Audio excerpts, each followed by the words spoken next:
Tennessee had their spring game this past Saturday. 58,000 plus packed out. Neyland, Nico Iamaleava took the field for the first time. Got the people going. Let's talk about that quarterback room first, because when you look at the day that both those guys had, Joe Milton and Nico alike, I think it went about as expected. Like, Joe Milton is going to be your starting quarterback. He went 9 for 13, 79 yards, 1 touchdown. About what you want to see from your starting quarterback. Joe Milton was efficient. You would hope the guy who's going into his 6th year of college football would look efficient, would look in control, and be a good leader. I saw all that from Joe Milton. The spring game wasn't going to be a time where I said, oh man, if Joe Milton goes out there and throws a pick, I'm not so sure about him starting anymore. No, it's practice 15. I want to see Joe Milton go out and look like he's a starting quarterback, look in control and limited action, and he looked like he did that to me. Box check to me. Now, for Nico Iamaleava, 8 for 16, 112 yards. We told you before he's going to have some moments that make you go, he is a freshman, but he's going to have a couple moments as well that put your jaw on the floor. And that one pass where it made its way through Twitter, but he rolls out to his right, fits it over the corner, in between the safety, hits his receiver in stride. That was one of those throws where you say, okay, that's why he's the number one player in the country.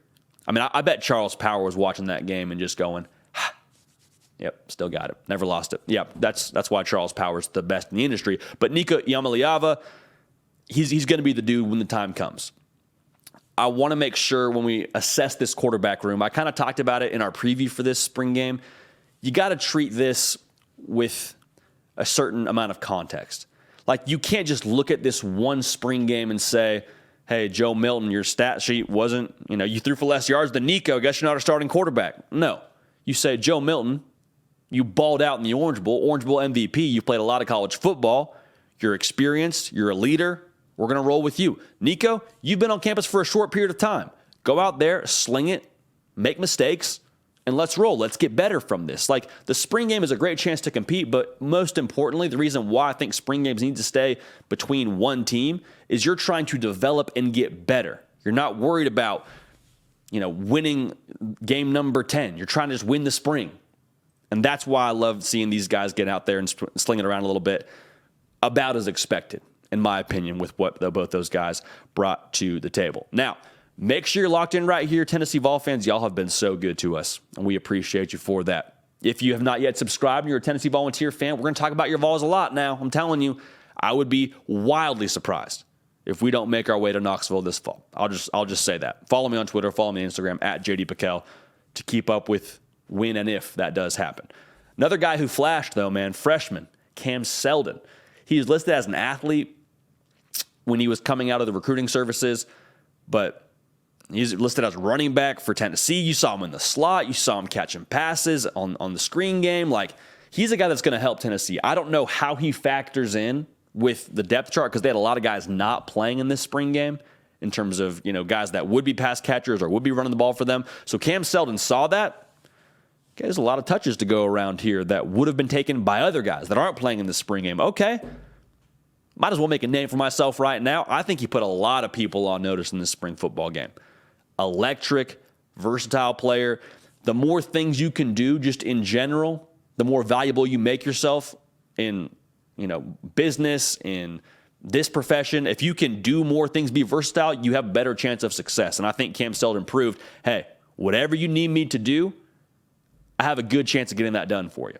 And I think he proved that and put a lot of people on notice. Like I said, Josh Heupel talked about him post-spring as well.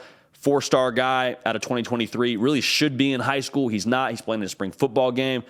I'm a Cam Seldon fan after leaving this one. So that was encouraging for me. Now, the defense, it's so tough to judge defensive play during spring football games because the quarterback's not live and you're not scheming up for a certain offense. You don't have a game plan going into the week, so you're kind of just rolling the ball out and letting these kids play. I'll just say this. It wasn't perfect, but I really liked how they competed. The first thing I saw was they were in position. There wasn't a lot of busted coverages or just guys out of position, misalignment leading to a big run. Like, for the most part, they seemed pretty organized, which is encouraging because, again, you've only had 15 practices to install everything and get your feet under you. They were in position, and they competed with one of the top offenses in the country. I know a lot of guys weren't playing for Tennessee on offense. I understand that. But to see them go toe-to-toe, and for a minute there, it felt like, man, we may not see a ton of points today. I mean, it wasn't like it was a 42-41 kind of spring game where they were just letting everybody into the end zone that had a pulse. Like, this was a good showing by the Tennessee defense, I think. Does it mean that Tennessee is going to be a top 10 defense in 2023? We'll see. I'm not ready to say that based on this, but for me, the pursuit and the victory here for Tennessee is the progress on the defensive side. It felt like progress. That's the way it felt to me. We'll have to watch the tape again and break it down to get a total, full feel for this for when it comes to the fall. But to me, it felt like progress. For Tennessee fans, I'd be encouraged about where the Tennessee defense stands right now. Quarterback room, about as expected. Joe Milton looked the part, is your starter, looked to control, looked efficient. Nico, he's the future. He's that dude.